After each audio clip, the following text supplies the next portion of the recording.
Hey, welcome into this week's Chug and Chant. Cousin Randy coming to you live from Venice, baby. Let me get into this. I got a Southwest team. I got to come at the owner, joke. Everyone else, joke.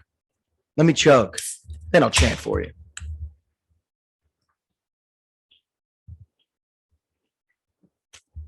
All right, Cardinals Nation. I'm sorry. You're a joke. Your franchise is a joke. Your owner's a joke. Your manager, your management, joke. Everyone, GM, I don't care. What the heck are they doing with Kyler Murray? First, they put that thing in the contract about him having to study because they don't trust him, rightfully so.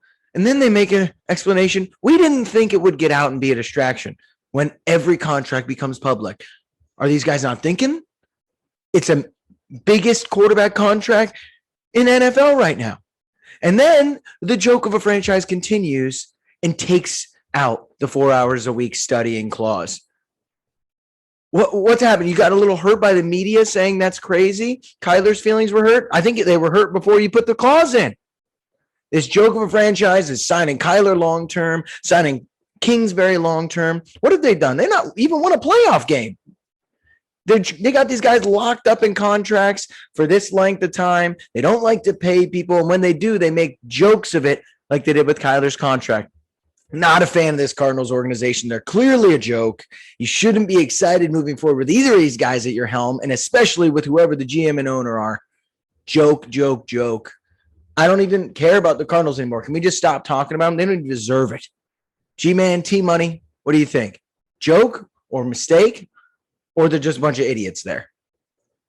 Hey, Randy, good day. I love the Venice shirt, my man. I love the Venice shirt. Yeah. He's got Venice shown, man. It looked good. And they do not trust him. And rightfully so, he said, T-Money. He said that rightfully so they don't trust him. That was kind of interesting that he stuck that in there. But, hey, I agree with that. I mentioned that last week about the long-term contract for the GM and the head coach. Kingsbury, they both got long-term deals through 2027. I agree with that point, man. They lock these guys in. You know, they're sitting back kind of easy. We got this thing locked up. And, you know, what are they doing?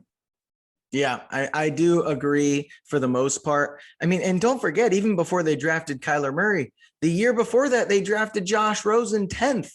So they drafted a QB in the top 10 2 years in a row. Like these guys don't seem to know what they're doing running a franchise. They're choosing defenders that don't fit into their schemes. They're not protecting Kyler on the offensive line. It's just been really, really interesting to see what they're doing. You know, they go get guys like JJ Watt when they had Chandler Jones on their roster and didn't want to sign him. You know, Chandler Jones was performing better than JJ Watt at that point. It's just they make a lot of interesting moves that I think a lot of other smart franchises wouldn't. And this contract just is all of it rolled up into one. Yeah, well, they've had success. I'm not completely down on them. They have had success, but they have not been able to close the deal in the playoffs. And Kyler's part of that. Yeah. Kyler, everybody was questioning Kyler before this contract. Before the contract even happened, people were questioning Kyler. So now people feel sorry for him. But remember, back before all that happened, we were kind of questioning, whether he was really the guy.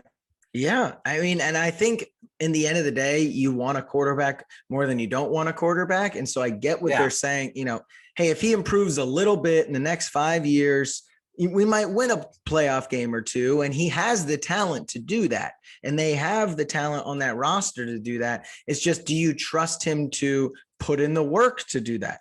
Do you trust that Cliff Kingsbury is a good enough coach to do that? They haven't proven enough to me to get the contracts, even though I understand why they were given the contracts by the team. I just think they were outlandish numbers and years and a lot of faith being put in people that have one playoff game experience where they got absolutely destroyed by the Rams. And so I get to a laughing stock point. So I think it's just a lot of money to invest, and it just doesn't seem like the franchise knows what it wants to do.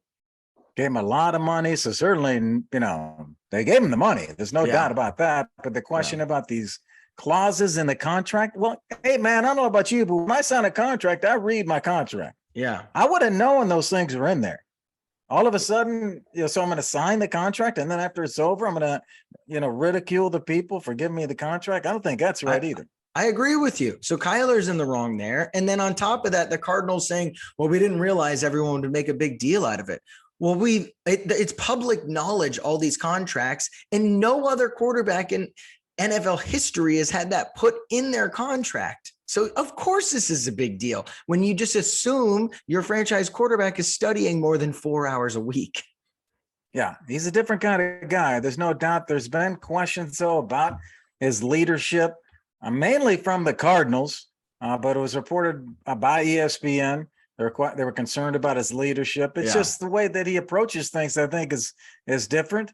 He's the only athlete ever selected in the first round of the NFL and Major League Baseball drafts. I'm an unusual guy, unusually talented, and got caught up in a situation here where, I don't know, he's not getting good advice, or maybe there's just an issue there in the whole teamwork there with that management team.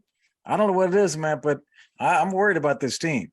Yeah, it's going to be interesting going forward if that guy is your leader, when he doesn't think film study is important and he thinks he's the best athlete on the field, even though I think Aaron Donald would consider that otherwise when he destroyed you this past playoff season. I mean, just like, I know you've gotten to this point and gotten all this money now doing it your way. Getting to the next level is going to take a different level of commitment than you just showing up to the field and having better gifts than 90% of the people. Yeah, yep, I agree, man. They're supposed to make all these changes to turn this franchise around, and it seems like it's getting worse over there. I got the 6-game suspension there for DeAndre Hopkins. The coach seems like he's kind of middle of the road, if that. Yeah. And the quarterback's upset, man. And all of that is dysfunction. Yeah. And hey, we're going to see what happens with Arizona as they roll through here into those first few games. We'll see, how they're doing those first few games. Let's see if I got an update here. 2020. They got the Chiefs. Yeah, they have a tough beginning schedule. Chiefs, Raiders, Rams coming out of the gates. Yeah. Boy, they better get it going, man.